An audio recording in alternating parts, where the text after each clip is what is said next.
This is Ray the CPA here. I'm going to take these off so I can see you. This is Ray the CPA here. I want to talk to you guys really quickly about an audit topic. So this is part of our audit series, okay? We've got a not-for-profit series. We've got an audit series. We have a general business advisory series, so be sure to check them all out. Anyway, you'll see the whatchamacallits come through the cards where you can click and go to some of those other videos that interest you. Anywho, let us talk about the PBC list. What is it? So the PBC list, or the prepared by client list, is something that your external auditors will send to you. It's a list of stuff that they need from your organization. Tell me more, Raymond. Well, I will. So prepared by client is what PBC stands for. It's an audit request list. It's prepared by, I've always called it prepared by, some people call it provided by client, okay? So on this list, typically you're going to get this sometime before the fieldwork portion of the audit is planned. So the auditors are going to come out and see you. They're working in their planning phase. I'll get to that in other videos, the phases of the audit. But they're going to come out, and before the audit, they want to give you a list of things to have ready. So we're talking about schedules, we're talking about documents, we're talking about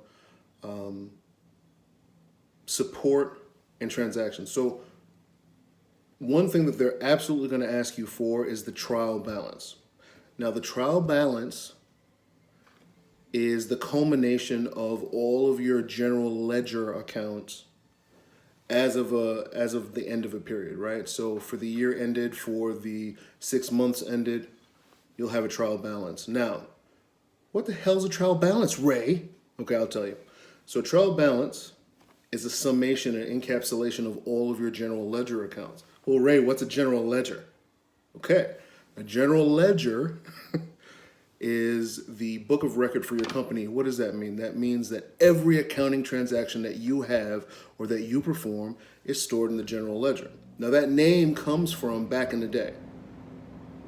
You've heard the term journal entries. So the transactions that happen in real life are transferred into the general ledger via journal entries, okay? All of these names have meanings, though. Back in the day, these used to actually be books. I remember seeing green books with special columnar lines in them, and then you would enter a memo, and then you'd enter a debit or a credit. Debit or credit are accounting entries, and again, we'll do some basic accounting stuff at some point, but I won't do that in this video. So if you don't know what debits and credits are how you record transactions that your business creates. Those are recorded into what used to be an actual book called the General Journal.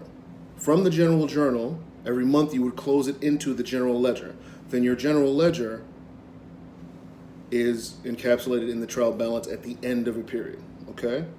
Whew, you're all junior accountants now. So I know that every auditor is going to ask you for that, because that's, if it's a financial audit, that's how they get an idea of what happened at your company. Now, there might be different items depending on what type of audit you're having, if it's an IRS audit or if it's a governmental audit, but usually they're going to want to see a trial balance. They may want to see other things. Well, they're going to want to see other things, but the trial balance is where they start. And why do they want to see that? Because they are building an audit universe. Now, that is what it sounds like. The total scope of what they could look at is an audit universe, okay? I'm keeping it in simple, not jargony terms, but I'm an accountant, so I speak in jargon, so I'm trying to make it in lay terms. Anyway, that audit universe is everything they could possibly look at, okay? From there, they're going to make selections. You know what? I'm not going to test all 1,000 transactions. I'm going to test 26 of them, or whatever a lot of auditors use set formulas because they'll have Audit Suite or Teammate or something those are programs that auditors use to kind of project manage and to make sure that they're hitting all of the audit standards. Because there are standards to auditing. They don't just make these things up, okay? Where was I in TB? Okay, so let me just go by say one thing. So the reason these general ledger, general journal books, I wanted to step back a minute. The reason you've never seen those is because your general ledger is your Oracle, is your SAP, is your Microsoft Dynamics GP. Those accounting systems, your QuickBooks. That's now where your general ledger, general journal entries go into, and that's usually how you pull out a trial balance. Some of us even are using Excel. Okay, Excel's a good tool, probably not when you're a company of a certain size, but anyway. So the PBC list, they may ask you for things like bank statements because they want to test how much cash you say you have based, and they want to follow through the activity on your bank statement. They may ask you for minutes of meetings of your board of directors, or if you don't have a board, if you have management meetings, they may want those things. They're going to ask you for a fixed asset log. Fixed assets, so we'll just say your buildings or your major purchases. So if you have a small factory and you just bought some machinery, they're going to want to see a listing of those big transactions. They're going to want to see a depreciation schedule, right? So because we want schedule, documents, and general ledger activities is the kind of thing they want to ask. Basically, they need to design, or they need to be able to see that audit universe, and then they need to be able to scope out what they're going to look at specifically. Once you've prepared the PBC list, is the audit over? No, because it's just an initial look. They need the items on the PBC list, they, the auditors, need these items in order to figure out where they want to go next. And then they'll do on-site testing. Always remember, if you're documenting your processes correctly, then you're ready. And if you stay ready, you don't have to get ready. I think what a lot of people struggle with when they prepare the PBC list, so you get the list from the auditors and then you prepare it for them with all the documentation. So one of the things that happens is, because you haven't stayed ready, you're not ready, and you have to try to create a bunch of stuff at the end or find a bunch of records at the end, which is never any good for anybody, because an auditor can tell if you've created something. So I'm going to leave you with two pieces of advice.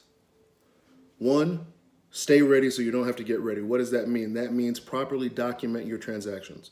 That means have consistent policies and procedures in place so that you're never caught with, well, why did I do that 6 months ago? What was the reasoning? Who did that? Why? The 5 W's? Who, what, why, where, and when? You need to have those. Another piece of advice that I would always give you for an audit is to, if you've had the same auditor for multiple years and you notice that the prepared by client list never changes, I would challenge the auditors and ask them to bring you through why they're requesting what they're requesting. Go over that list always with the auditors, whether you've had them for multiple years or this is the first year. Always ask. They're your partner. They're not an adversary. They're not some, you're not below them and they're not above you. They're not below you either, right? They are partners with you to help your business. Okay, they'll appreciate that if you sit down with them and say, you need to tell me why. Why are you doing this? Why do you want this? What are you looking for? Okay, all right, there's lots to go over with the PBC list, but to keep it general, you're now a junior accountant. Comment, leave your questions. If you want more, I can do parts 2 through 10 on the PBC list, all right? This has been Ray the CPA. This is part of our audit series, and we'll keep going with things like this. Again, questions, comments, I love them. I want to give you guys what you need and kind of dispel and clear away the stigma about auditing. It is not something to be afraid of. It's something that's very helpful for you, all right? So, bang bang, Ray the CPA. Have a great day. All right.